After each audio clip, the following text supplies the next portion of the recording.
Now, we will continue talking about how we create marketing. And I know that I mentioned this briefly, but in general, marketing is something that you will regret of not starting because you're thinking, no, that might take longer. I don't have the time. Even before, like 10 years ago, I will say, I will buy it because that ended up happening to me. But today you have so many tools that will allow you to create content, improve content, and create pieces that I don't see any excuse of not saying, let's start some marketing content today with the tools that we have, especially for a small startup. And this goes from the copies, designs, everything. There's no excuse. You can try to do whatever you want with all the tools, even if you're like a couple of guys and you don't have a lot of revenue. Many people also will mention me that they like to outsource that task to a company or a agency or something like that. You can try to outsource marketing sales to agencies, but my recommendation is that not at the beginning.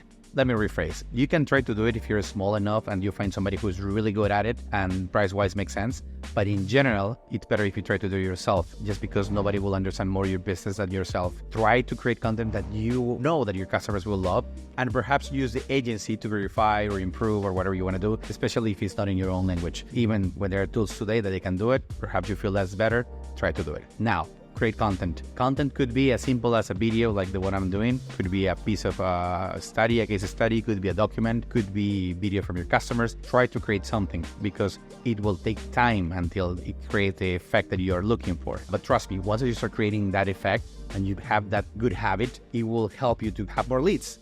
And at the end, remember that we talk about partnerships, you might be even able to replace the partnerships, or you will have better terms to negotiate with them just because you don't depend on them. Get out your ego out of the equation, because sometimes you will say, no, we don't need the partners because now we have our customers. You might not know what happened after that. Another pandemic could hit or something could happen. So I like to have as many avenues of revenue as possible, meaning that partnerships, outbound, inbound, referrals, brokers, whatever you have, just try to have as many avenues as possible. But the better terms will happen when you have your own leads. The leads are everything. So the other thing that you need to remember here in this specific case about leads is that each one of you will have your own CRM and your own funnel. That's great.